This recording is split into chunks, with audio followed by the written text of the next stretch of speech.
Welcome in, Big Blue Nation, to another episode of the Cats Talk podcast. I'm your host, Cameron Johnston, joined by my co-host, as always, Jacob Boyers. Jake, Pitino versus Pope matchup, heavily anticipated. You were wrong. I had to call wrong. you out for it. You know you wanted to be wrong after you said that the Cats were going to lose down there in Atlanta. Mark Pope and these Kentucky Wildcats beat Rick Pitino and the St. John's Johnnies 78-66. And Jacob, I was there. This was an electric atmosphere for a lot of it. And you want to talk about a roller coaster of emotions from the tip-off to the finish? Man, this thing was filled with storylines, filled with heartbreak, filled with rejuvenation. Anything and everything you can have in a basketball game, it seems like, was in this one. And it was an absolute pleasure to be there in person to witness it. Jake, what were you thinking sitting at home watching this game? Ooh, I think you hit it. There's the roller coaster. I don't know if there's ever been a game that has swung so much. I mean, even last year with some of the big comebacks, like down 17 at Gonzaga and then coming back to win. But like this one, you talk about a full swing of emotions. I mean, you score 25 points in the first half, and it's in part because Jalen Lowe comes in and within 7 seconds of being on the floor, gets injured and runs to the locker room. And I know all the BBNs saying it, but like you truly felt like the season was just done at that point. Like I did not expect we would see him back on the floor this year. Not only to see him again, but to see him just 15 minutes later there in the second half it's pretty insane. I mean, you score 25 points in the first half, 3 in the second. I think that alone just shows the impact of what Jalen Lowe means to this team, and we've talked about it at length before, but I think obviously Saturday was such a display of that. But just, the swing of emotions was absolutely insane.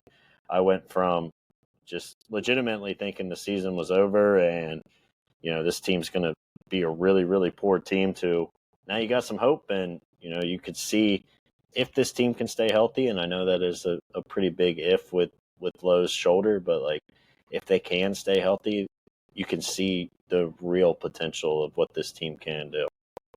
Yeah, and I think you actually start to see, we've been harping on the roster construction all season so far. Yep. I think you can start to see a little bit of what Coach Pope was looking for when he assembled this roster. Now, granted, I still think there are flaws in which they constructed this roster, but I think you mentioned it and hit it on the head there. Obviously, we're going to talk a lot about Jaden Quaintance and how thoroughly dominant he was in his minutes that he played. But I think still, even with all that being said, the big storyline is Jalen Lowe. You mentioned he comes in for 7 seconds, and I'm sitting there watching the game. I'm there, and I see him immediately grab for the shoulder and just jog straight to the locker room. And I look around, and just at media row, it looked like everybody's souls had been snatched. It was just like here we go again. Obviously, you're not even thinking about him coming back in that game. You're potentially thinking about, is this something that's season ending? Is this when he finally calls it quits? Does he, protect himself for his own future here? But no, he comes back out in that second half, and just look at some of the differences between first half and the second half. You already mentioned 25 points in the first half to 53 in the second. 35% shooting in the first half versus 55% shooting. I mean, I think those numbers speak for themselves when it comes to what Jalen Lowe does for this team and how important he is just to get offenses started, because it's not like he was out there scoring a lot either. Yeah. Just how much having that pure, consistent ball handler and a guy who can get to a spot and facilitate for others really does for this team who doesn't have that as a backup option. Yeah, and I mean, you watch without him, it's a absolutely dreadful offense, right? It's not like we're a mediocre offense that jumps to, a good one when he's on the floor. I mean, you go from an absolute putrid offense, a team that creates zero spacing, has zero real ball movement.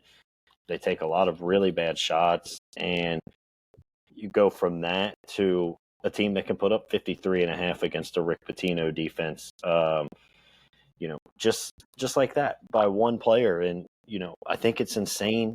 I mean, I think just the growth he's taken even from last year, you see how much better of a player he is and what he kind of brings to this team as opposed to what he was at Pitt a year ago. And I think it's just everything. Like, you talk about getting to his spots, finding guys. It's not obviously just the scoring, even though he did show a few times his ability to get to the rim and make a good finish. He, you know, the game just feels faster. We play at a much smoother tempo. Everything just feels that much more smooth and cohesive. Because, like, in that first half, I was pretty disappointed with kind of whatever our game plan was to beat the press, because I don't feel like there was a game plan. We didn't have one in the second half really either.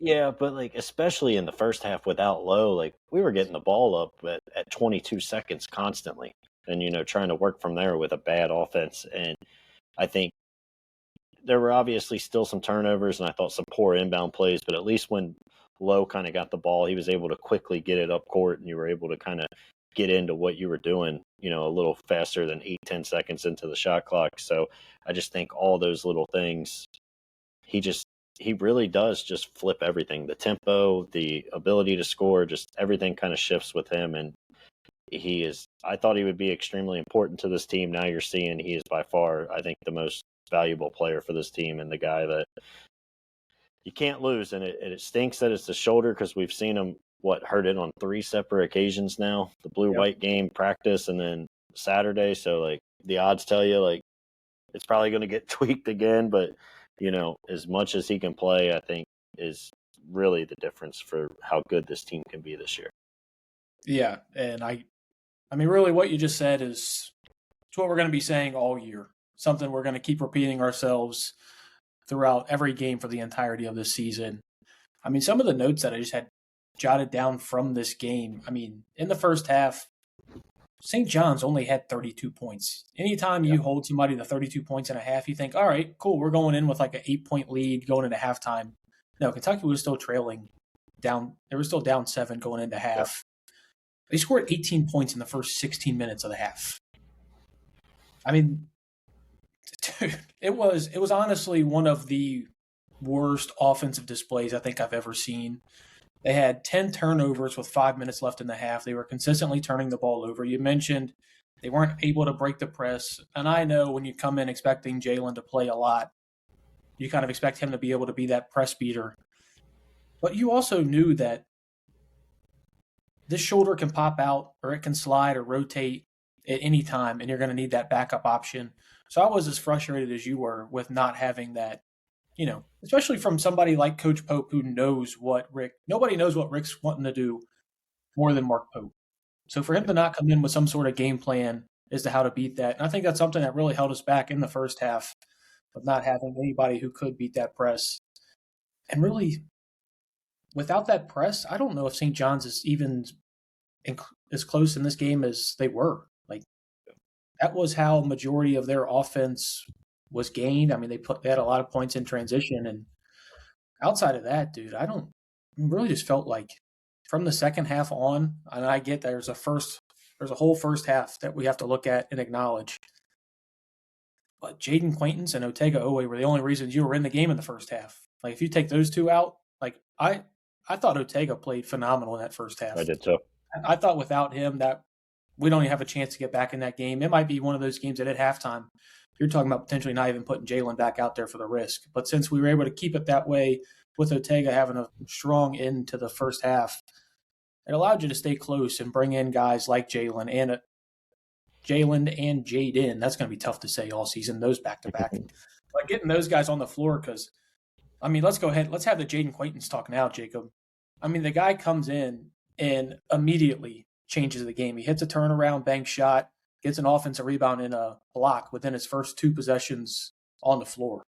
I mean, I don't know how you can make a better impact just from the start. And then obviously he continued it throughout the entire game. Yeah, you saw top 5 pick right there, and it was on full display. It was first game back from an ACL, meniscus, knee injury.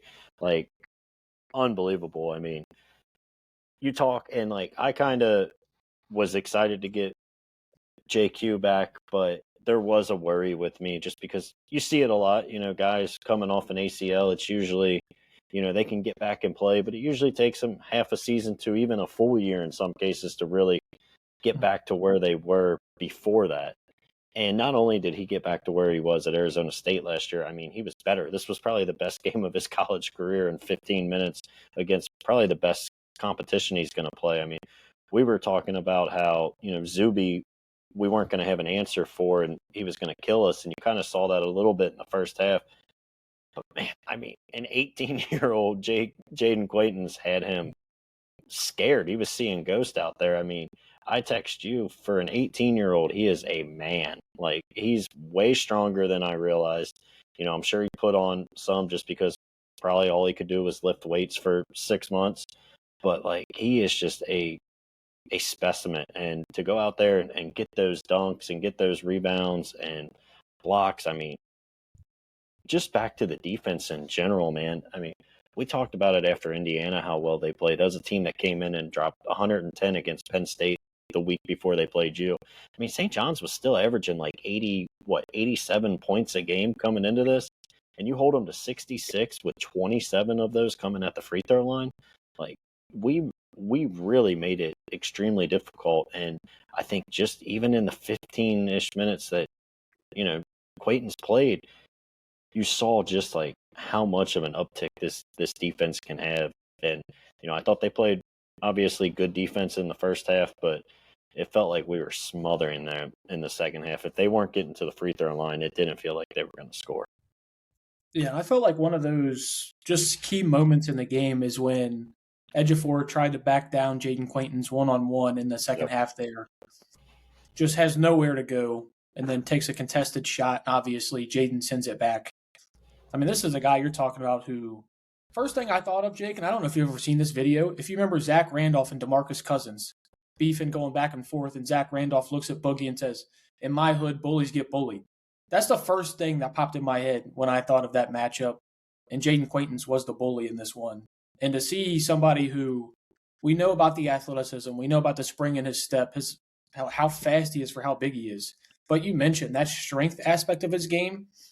You've seen the visual pounds that he's put on during the offseason, but it's also, you want to see how it translates to a game atmosphere. I'm not sure if there's anybody in the NCAA that you can put him up against that theoretically would have tested him more than Zuby Ejiofor would have. And, I mean, he answered the call in more ways than one. I mean, Ejiofor did nothing in that second half and was basically a non-factor for the rest of that game.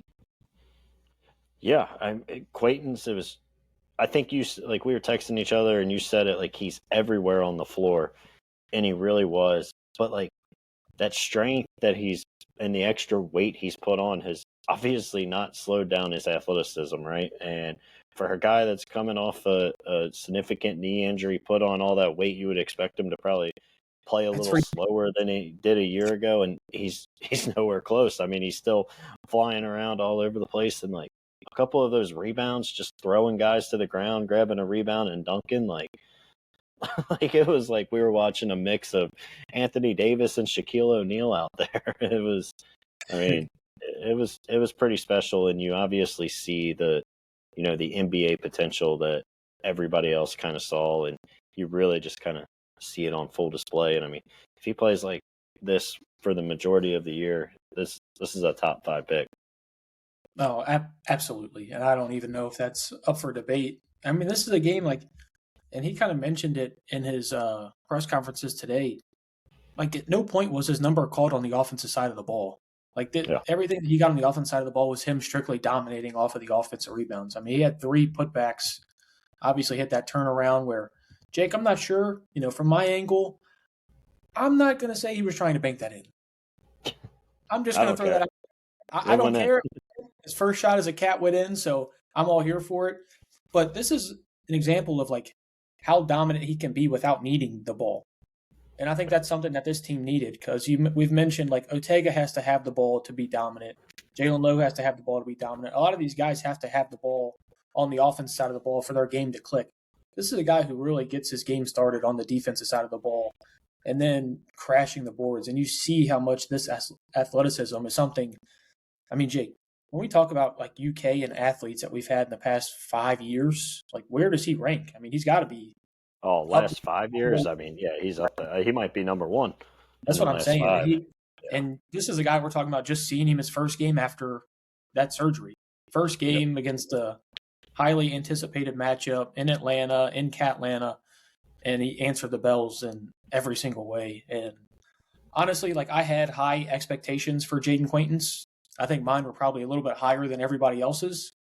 And what he did on Saturday afternoon still blew me away because I thought there was going to be some growing pains, some like, all right, we still do have to get him integrated in with this team. He still has to find out, what he can do, what he can't do, all of this. But dude, you want to talk about hitting the ground running? That's what our man JQ did.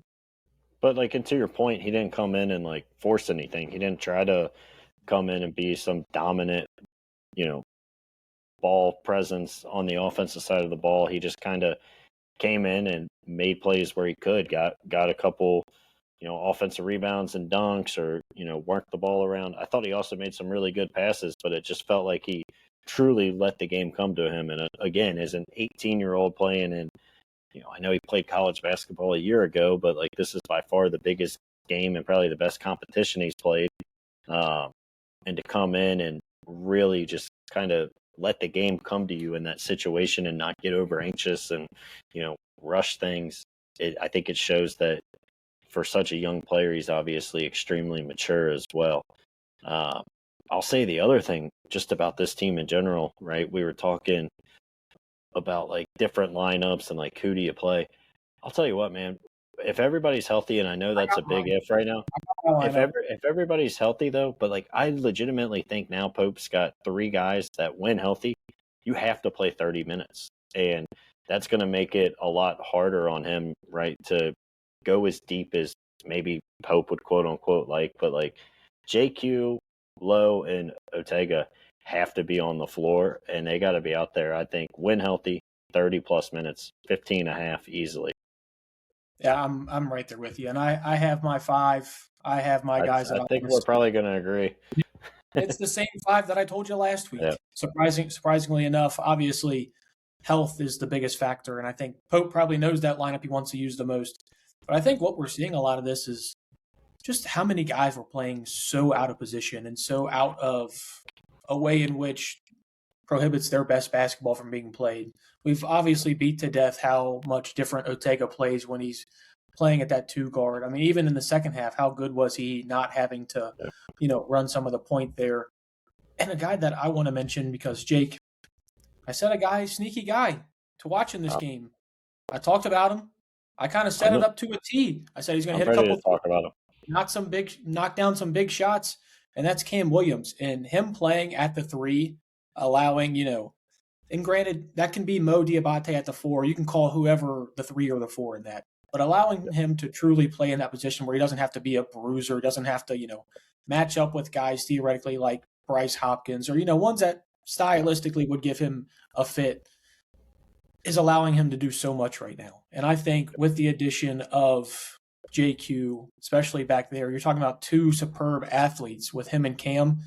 It just makes this team so much better. And I think that's the starting 5 that you have to roll with. And those are the guys that honestly I think have to give you the most minutes, because it's crazy to say, like, you look at that lineup and you're like, we still don't have a great shooting lineup. Yep. That might still be your best shooting lineup that you're going to have and run out there. Denzel Aberdeen is, in all, like, I've obviously been the lowest man on Denzel Aberdeen throughout this entire season, and it's probably going to stay there.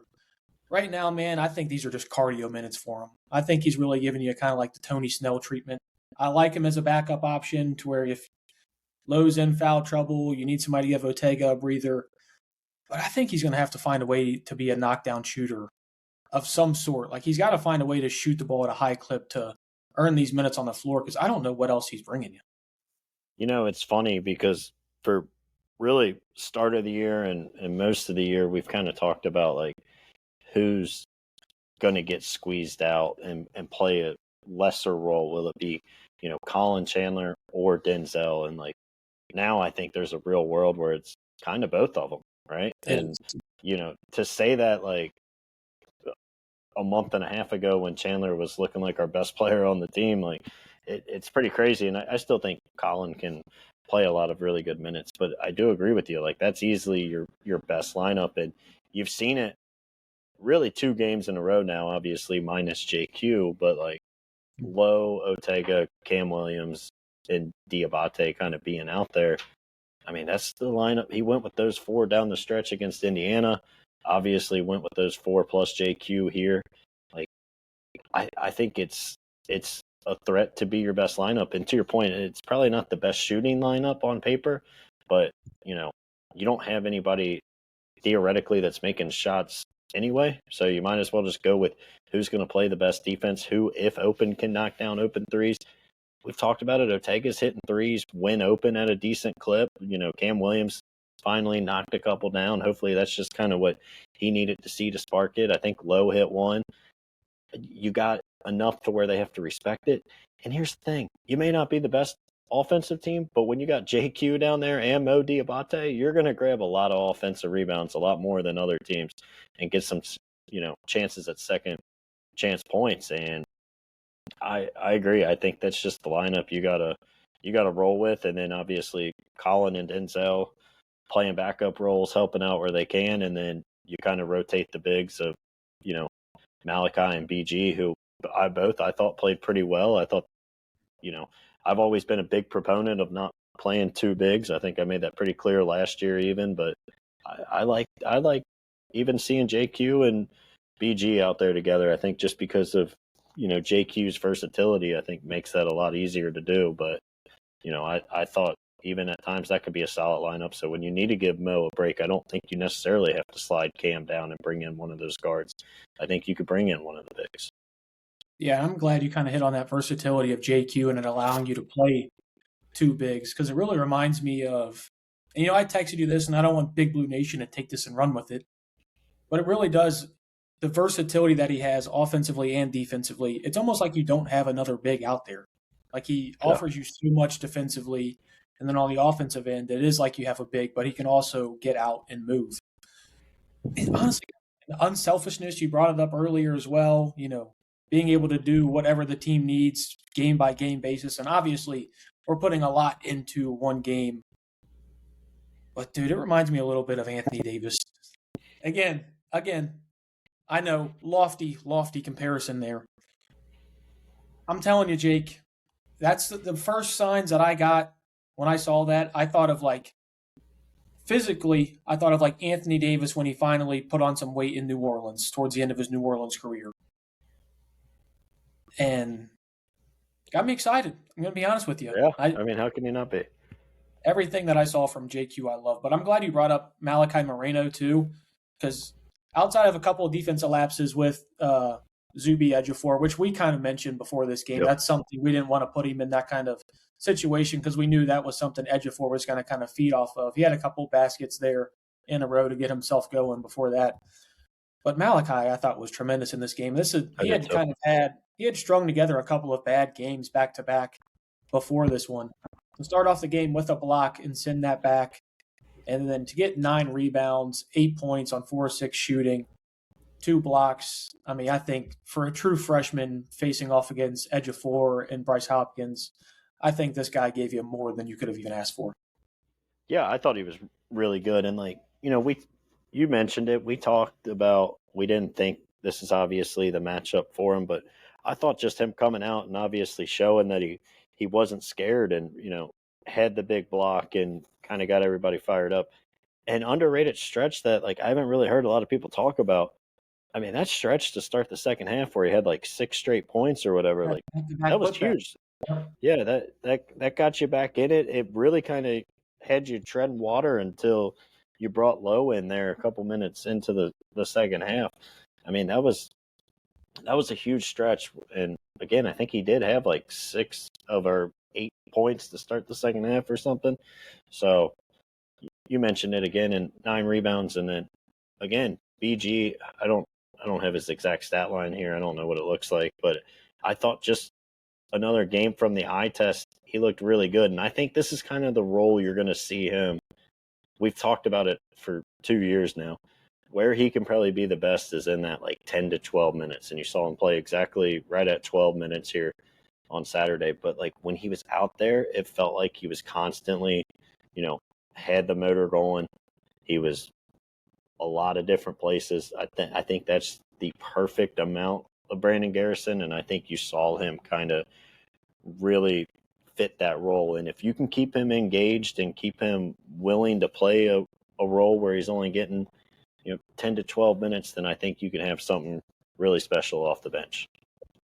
Yeah, the thing about Brandon Garrison that is always going to drive me crazy is, I don't want to say his unwillingness to rebound, but you just look at like a game 12 minutes from your like rebounder when he's out on their court.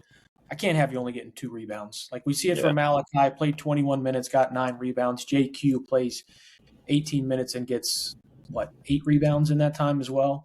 So I mean, these are the guys that you're going up against 4 minutes. Brandon does have to start the rebound, I think, at a higher clip. But you mentioned, I think you have to find whatever works. You have to find 30 minutes probably between Malachi and Brandon Garrison. Whoever is giving you more juice in that game, I think kind of has to be who you roll with, because I can see games where Malachi performs like this, and he's going to be the guy that you want to go with and run out there with JQ, or to give JQ a spell. And then there's going to be games, I mean, we all know there's been BG games where he'll just randomly go off for 14 points and grab you 7 rebounds in 20 minutes. And you're like, where the hell has this guy been? I mean, that's kind of been the Brandon Garrison experience. So, Jake, this game, I mean, we're prisoners of the moment, obviously. Yep. After each game, this is the best that I've felt about this team in some time. Oh, no doubt. Obviously, we have a lot to look forward to with, how certain guys played, because, I mean, outside of Denzel Aberdeen and Colin Chandler, I don't think there's anybody that you can be upset with how they played.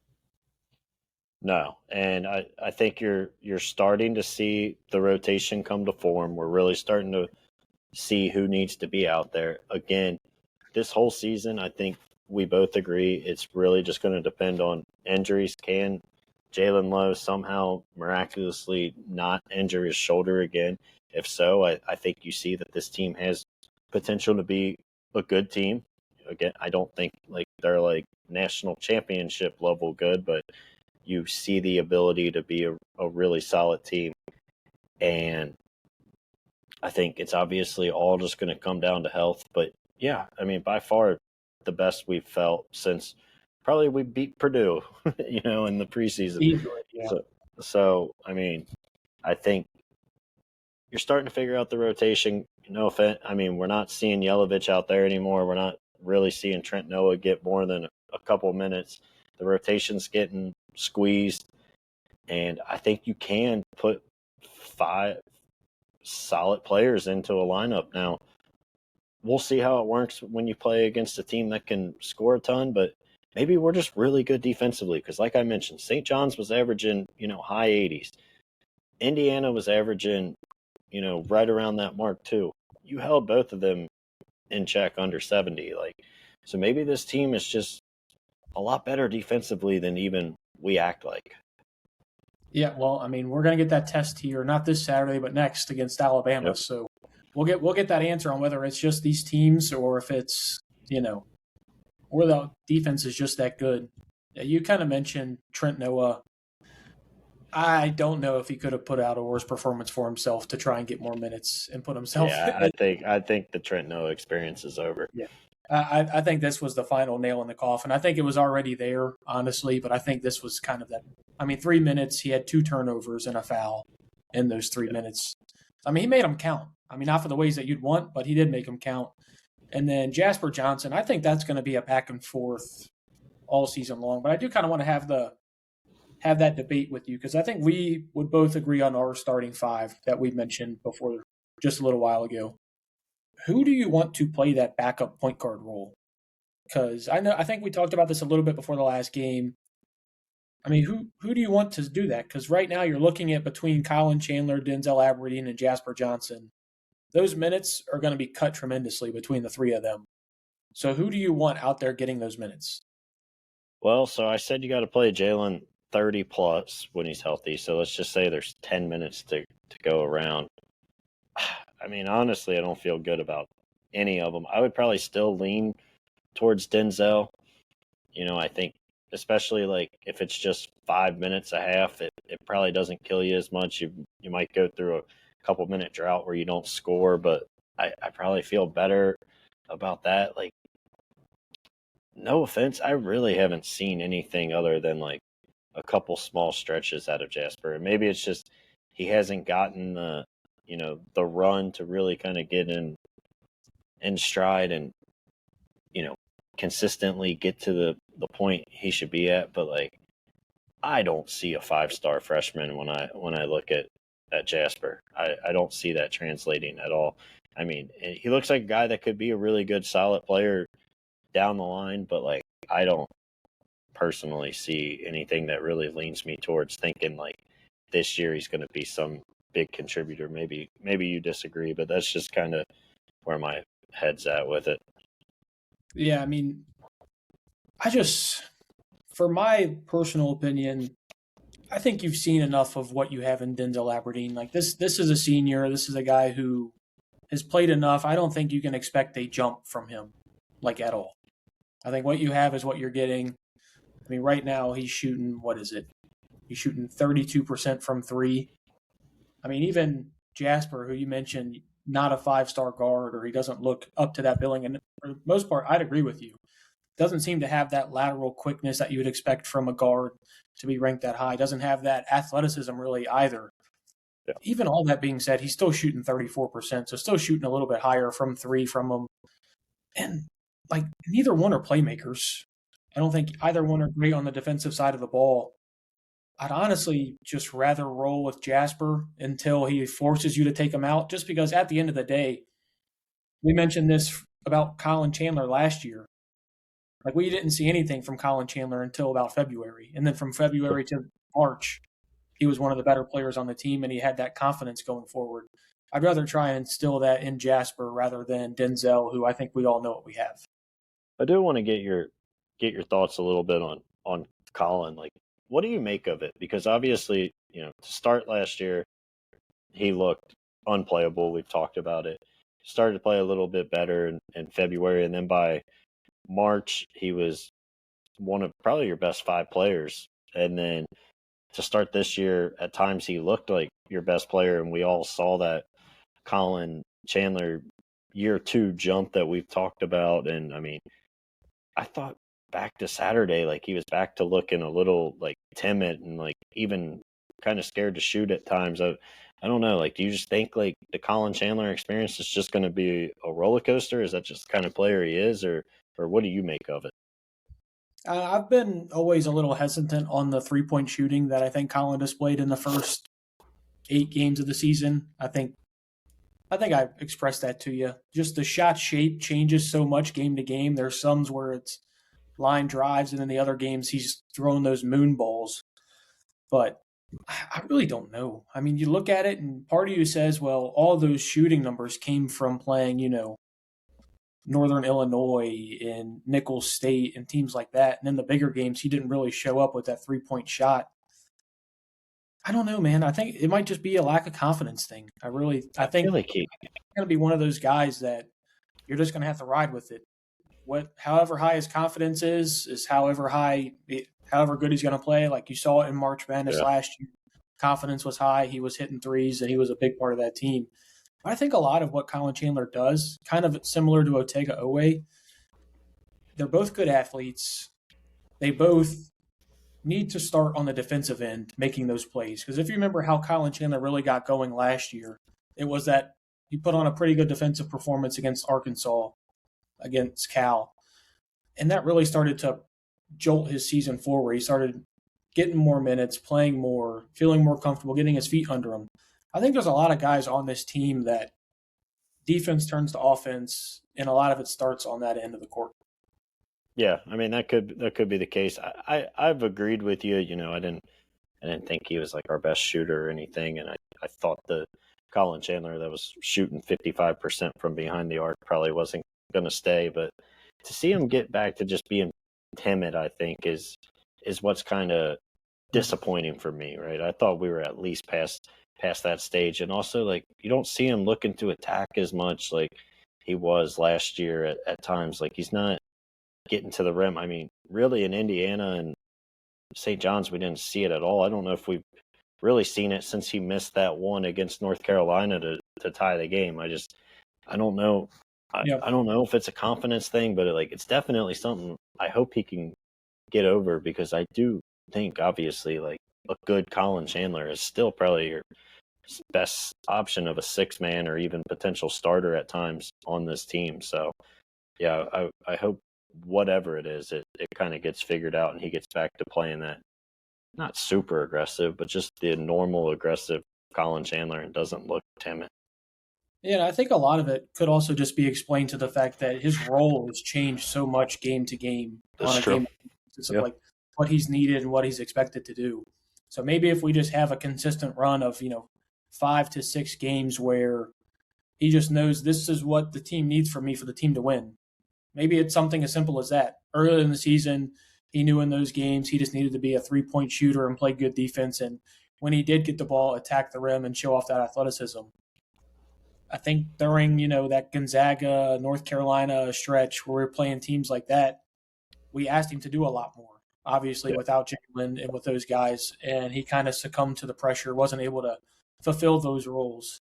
And also, we've mentioned, it's so hard for anybody to score in that offense with how stagnant it was. With Denzel, Ortega, and Colin all out there at the same time, I don't think any of the three were succeeding when it was like that. So I think you have to Yeah. find a way for one of the two of them, Denzel and Colin, just has to be somewhat of a spark off the bench. I think is really what you need one of those two to be. I don't care which one it is. You would assume it would be the senior guard and not the sophomore guard, but I do need one of those two to step up and really kind of just take ownership of the being the leader off the bench, because there's value to that. I mean, obviously, you think about the 2012 team and Darius Miller, how valuable he was coming off the bench and how much how crucial he was to that team. If you're planning on making any sort of deep run in the postseason, you need a guy like that, and I'd love for one of those two guys to step up and be that. Yeah. Yeah. I hope we get to that point. And, it is funny. This team doesn't like each other and everything. You win a couple games and all that kind of goes out the window. But I will say, it does feel like they're all just playing with a different level of energy. And there's obviously more fun around this when you're winning. But, I think JQ on Saturday was a huge part of that. I think Jalen's a huge guy for that. So to your point, if you could get one of those guys to kind of be that off the bench when we get to that point where they're coming off the bench like we kind of think they will, then I think it's huge, and you can constantly hopefully have one of those guys out there on the floor at all times. Yeah, and I don't want to say I think the ceiling of this team has changed, but I do think the floor, if you stay healthy, has risen a lot from what we had seen the previous 3 games before this.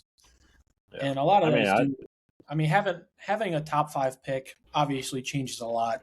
And just we're talking about how excited we've seen or how excited we've been with this team's defense. Imagine when you're facing guys who like Ladarian Philon, who are going to try and get to the rim, and you have JQ there to prevent a shot or change the trajectory of a shot. All these little things that you don't think of. Like Cam Williams even mentioned it in his interview today. He's like, a lot of the times you just don't want to go around the rim because JQ's there. And even if it's in the back of your head that he's there, and he's somebody almost going back to a Willie Cauley-Stein and an Nerlens Noel, that even if they're not having a huge offensive output, they're having a huge input on the game with defensively changing shots. Because Jake, that's something we haven't had in a while. No. And I think the other thing, what really takes that even to another level is the fact that you have a Mo Diabate, who's an extremely good rebounder on the other side. Because what's the biggest downside to a big time shot blocker? It's that a lot of times they go for a block, don't get it, and then they're left with their man getting an offensive rebound, right? And when you have such a good rebounder there with Diabate on the other side, I think there's zero hesitation. Not to say JQ would have been hesitant anyway, but there's zero hesitation. He can go for every block. If he doesn't get it, you got a solid rebounder down there to clean up after him. And, I do think, you said, your floor rose, my floor and ceiling rose, because, man, after Gonzaga, I was looking up, NIT tickets for this team. I did not expect, I said, and I'm meant it at the time. I thought we were worse than the COVID team, and we were probably right there. You put that team against Gonzaga versus the COVID team, and it probably would have been a pick 'em, I think, because we brought up all the reasons. We don't need to go back in time, but it's crazy how much one and now two guys just completely changed the outlook for an entire team. It's really as simple as that. I tweeted that right after the game. It's crazy the difference that two guys make. But I mean, think about it just in this way. Like, these were supposed to be your two best players on the team. I mean, you can kind of just boil it down to as simple as that. These are supposed to be two of your best players, if not two of your best three, if you want to put Ortega in there. By far your two biggest portal gets. Yeah, without a doubt. But I also kind of wanted to mention something you just hit on there. We're talking about, like, JQ going for those blocks and opening for potential, like, rebounds. When we're talking about, like, the lineup that we want to have where Cam Williams is running the three, we're also talking about a pretty good rebounder and a hell of an athlete to have at your three to go get rebounds as well. Ortega too. Both of them on the wing. The thing is like, the thing I love about that lineup, dude, you know how fast up and down the court you can get with those five guys? Like, each one of those guys has, I mean, the slowest might be Mo. And that's a guy by far. I think I don't think it's might. I think it is. And it's not a bad, it's not. I think that's what you need from a, like, defense first team, is obviously protect the rim. You got that in JQ. The ability to rebound defensively. You have Mo for that, obviously JQ as well, and then Cam Williams adding that support. And then it's to get out on the run and get out on the move. Imagine Jalen and then Ortega coming at you on a 2-on-2 break, and all of a sudden Cam Williams is there for a spot up three, and he starts hitting them like he is at this time. I think, like, I'm going to continue to talk myself into this team more and more, obviously, as they win. That's just how it works. But, Jake, I'm so ready to see this team against Alabama. I want to see this team healthy, playing against Alabama, because obviously Bama is one of the favorites to win the SEC. It's a team that we have traditionally had struggles against with Mark Pope. But, you and I have talked about it. This isn't really a traditional Mark Pope team. This is not what he's used to putting together his rosters like.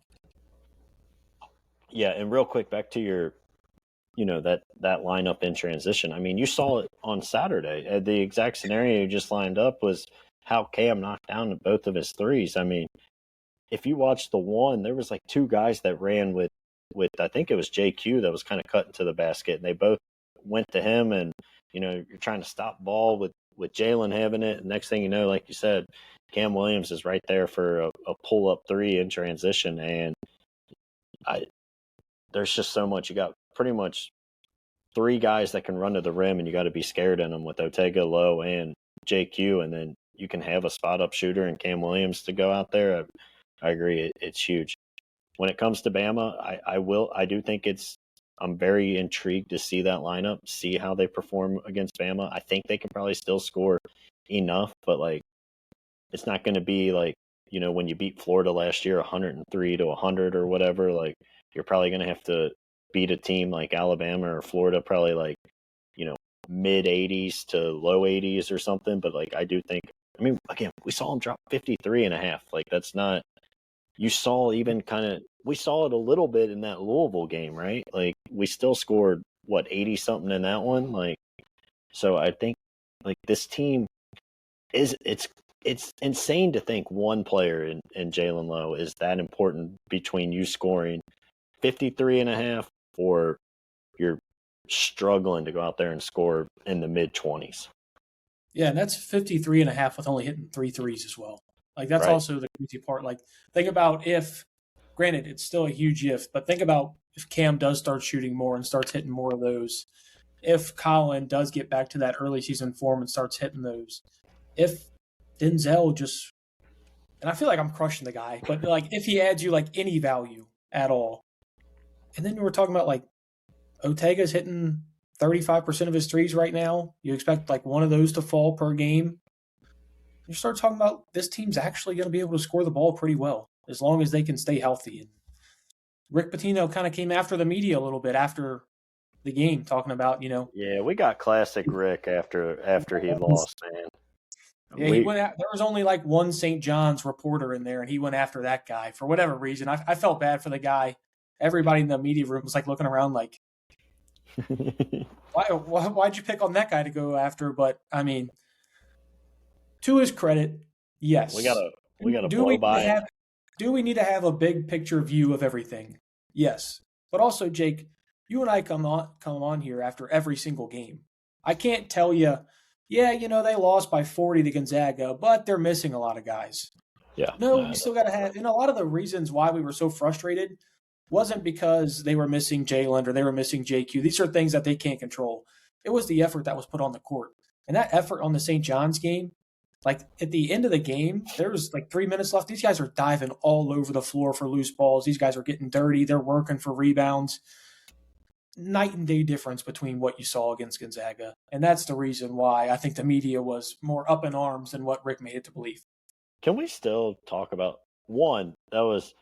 We got classic Rick, the Rick that kind of made us hate him after the loss. There were a few moments. I did find his little jab pretty funny. That was one of the things. Like my dad was working and wasn't watching it, and I called him after the game, and I was like, he did have a good little one-liner. I guess you didn't see it because you were there, but they asked him, right after the first scuffle, it was his turn to talk in the timeout right after, and they're like, what do you think about the chippiness? And he said something like, we're all choir boys over here. We're just good Catholic boys. That's all them.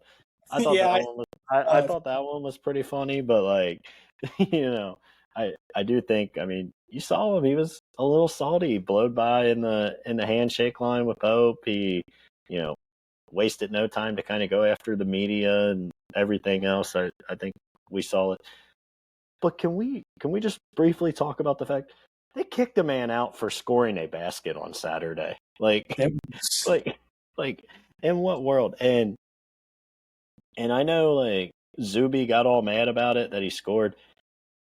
Listen, I think it's lame to whine if a team scores no matter what. But you cannot whine if you're sitting there and pressing with 20 seconds left.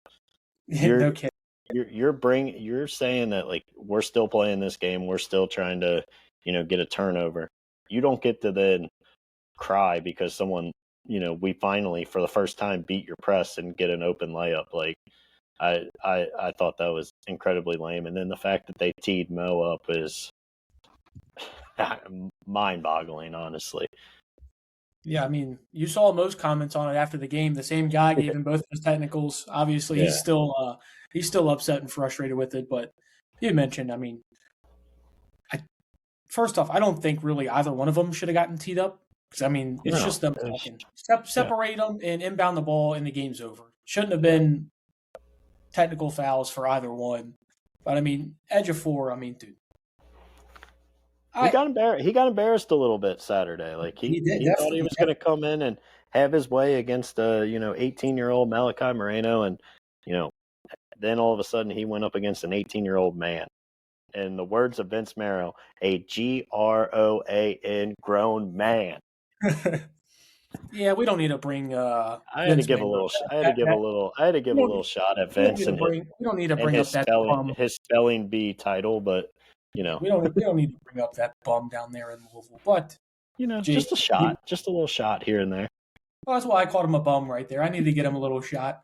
But is there anything else that you took away from the St. John's game? Any big overarching things that you took? Because if anything that I took away, this fan base is still 125% behind this team. And they always will be. I mean, Kentucky fans, while when it does get negative, it will get toxic. That's every single fan base. I heard people talking about that. Like even Ohio State, who lost to North Carolina in a traditional fashion, who, Jake, I'm not kidding you, I walked around the entire bowl looking for an Ohio State fan. I did not find one. You had one sitting next to you in media row. It was crazy work to not be able to find one. But like even their fans, like it's how sports work in today's society. Everybody has a voice on Twitter, on wherever you sound off. Everyone has a voice, including you and I, who are both just two idiots sitting here recording. Everybody has a voice. It's going to be made public. But Big Blue Nation is fully behind this team. And man, if you would have been in there for that environment, Jake, I had goosebumps for the entire second half. It felt like a home game at Rupp Arena. it was electric, and I'm glad that the fans were able to witness that. Yeah. As far as like any big picture stuff, not really outside of what we've already talked about, just how important obviously Lowe is and how much better this team can be with him. I mean, back to the defense, like it was another pretty eye-opening defensive performance. Again, they scored 66 with 27 made free throws. Like that's pretty impressive in today's era of college basketball, and a team that was averaging 87. I'll keep saying it, but dude, St. John's got into the bonus with 14 minutes left in the second half. Oh, I know. Believe me, I was pretty annoyed at some of the calls, but like I just think defensively, and then you've talked about it with Ortega and Colin, like the defense kind of sparks their offense. Like I think that's just going to be this whole team. If we can go out there and play good defense, it'll lead to some of that more fast-paced stuff we've talked about, and we saw in the second half against Indiana, and then obviously the second half here. I just think there's a world where this team can be really, really, really good defensively, and that can lead to some easier offense, and you can go out and score 50+ in a half. And that's obviously, I think, going to be the recipe. But I mean, big picture is just how night and day I feel and this entire fan base feels from Gonzaga 2 weeks ago to now. I mean, the sky was falling after the Gonzaga game. It was on the ground. It was. We were picking it up. But now we got a 6'11", 18-year-old man putting the pieces back together up there. What did Michael Jordan famously say? The sky is the roof. Like, I mean, this is what that's basically what it felt like for us. And Jake, I'm so glad to just be sitting here talking to you in a positive light, having so much fun doing this, because those games after these podcasts after the Gonzaga game and games like that, it's just like dreading it. Dreadful. I'm like, Jake, what time do you want to start? And you're like, do we have to? And I'm like, yes, we do. we have to start, but I don't want to. We got one more game before these guys take on for their long Christmas break.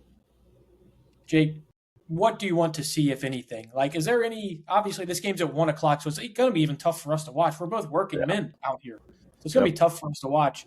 Is there anything that you want to see? Is there any? Do you want to not play JQ? Is there any big thing that you want to say, like anything in regards to this game? Honestly, I probably lean like don't play Jalen, just because you see just how easily it could probably be tweaked. So any chance you have to where you don't need him on the floor, because like you mentioned, we got Bama coming up start of January. Like once January hits, you're going to need him on the floor every minute he can play. So I'd be fine sitting him and making sure. I don't care if you wrap him in bubble wrap for the next 2 weeks. Like, do it.